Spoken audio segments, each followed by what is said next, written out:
Meanwhile, as the Dems plot politically, Trump's promising to send a $2,000 tariff dividend to non-wealthy Americans, which he's doing without raising billions in taxes or printing billions of dollars, unlike the COVID checks, which did spike inflation.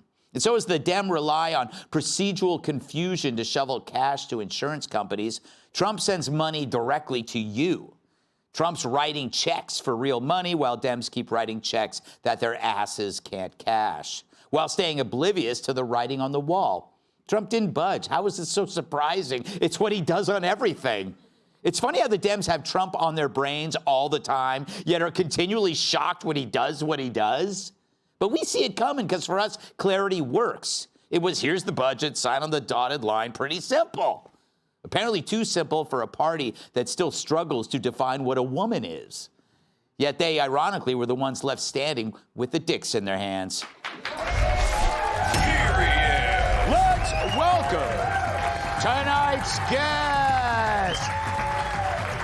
They call him a lady killer because he murders prostitutes. Comedian Joe Mackey. She puts the Dems in their place with a smile on her face. Republican strategist Aaron McGuire. In high school, he was voted most likely to die alone. Actor, writer, and comedian Jamie Lissow. And she can make a crouton last a week. New York Times bestselling author, Fox News contributor, Cat Tip. Joe, I love your haircut. I see you got the lesbian police officer cut. You look very, yeah. I look at you, I keep thinking you want to look at my license and registration and then play a little softball afterwards. By the way, where did you get your haircut, Joe? Walmart. You got it hair? He did. What aisle were you in? I was at the salon at the front, Greg. I like your haircut, too. I just impressed the barber, found a bowl that small.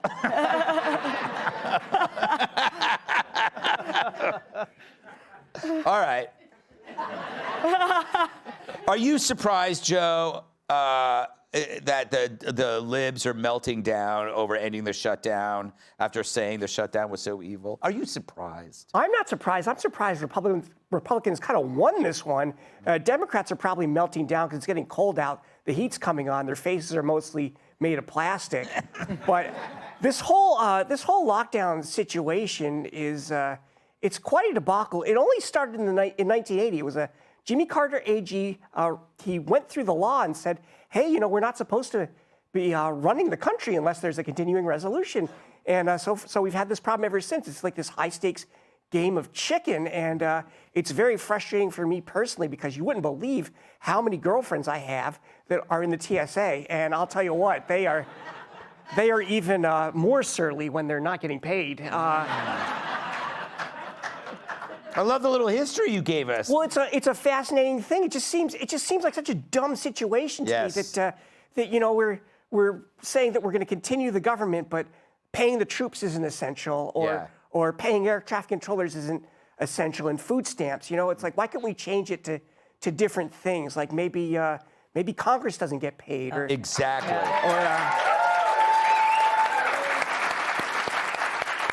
or tax collectors, or food stamps because they push up the price of my snacks. Yes. Aaron, are you surprised by this outcome?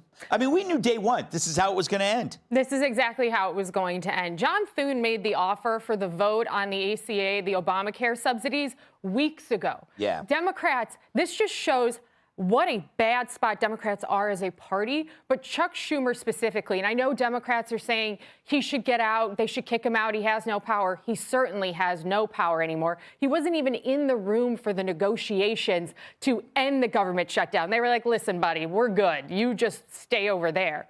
He knows this because you saw it with Zohran Mamdani, two separate things, but all the same about his weakness. He wouldn't say anything against him in New York, and he wouldn't endorse him. Why? Because he knows that's the radical base that drives the Democrat Party that he's going to need if he wants to survive another primary and get another term as a U.S. Senator. This man is terrified of the Democrats, so he sits quiet, and thankfully there were 8 of them smart enough to say, you know what? We shouldn't be playing games with air traffic controllers. We shouldn't be playing games with WIC and SNAP and food stamps and keeping the government going. And to see the left-wing meltdown about this shows you what it was the entire time. This was a political game, and the bargaining chips were the taxpayers and their dollars. And instead, Republicans stood firm. They didn't move. And what do you know? Tomorrow, the government will reopen.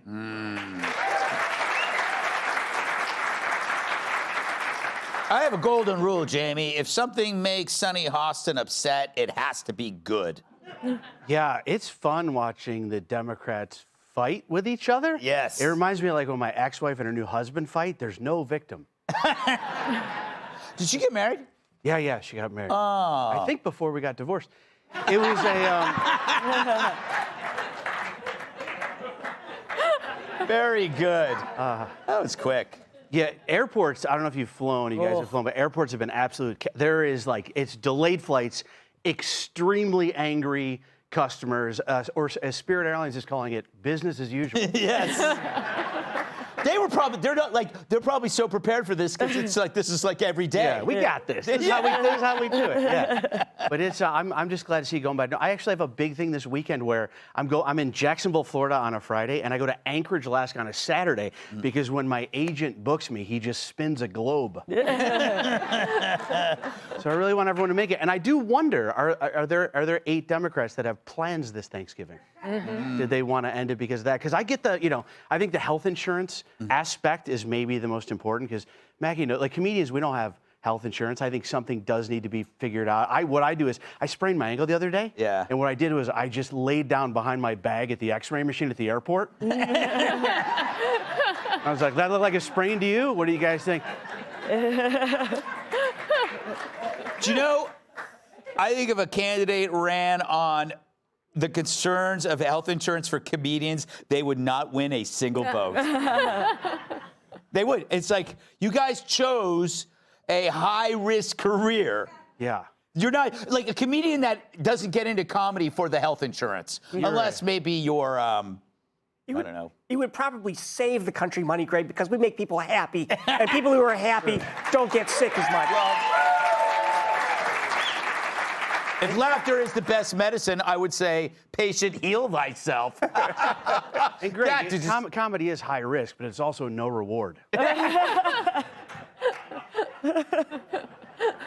Last word to you, Kat. You had a hell of a travel experience over the weekend, but so bad. yes.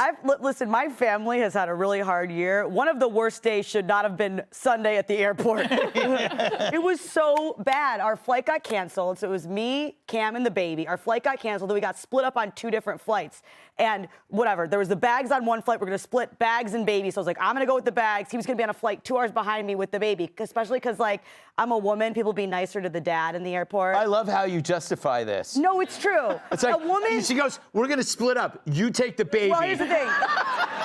People are nicer because if a woman's traveling alone at the airport, like a man alone at the airport with a baby, they're like, super dad, you're so brave.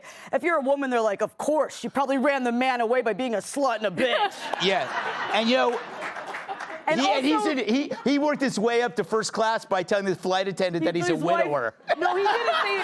He did say that that I left, and I think some people may have misunderstood that. But it was also like the stroller and the car seat and the lifting and then whatever. But long story short, it didn't work out that way. Yeah. He wound up getting stuck at the airport, ran out of formula, ran out of diapers, had to get a hotel, was by himself with the baby. And we have resources. We can get a hotel. We can DoorDash formula diapers. That could have been a really dangerous situation for somebody.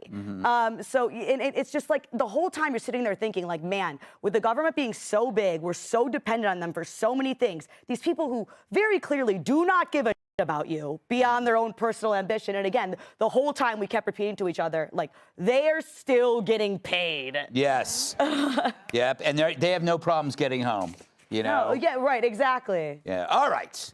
Well, that was a fun story. Hey, Sean Hannity here. Hey, click here to subscribe to Fox News YouTube page and catch our hottest interviews and most compelling analysis. You will not get it anywhere else.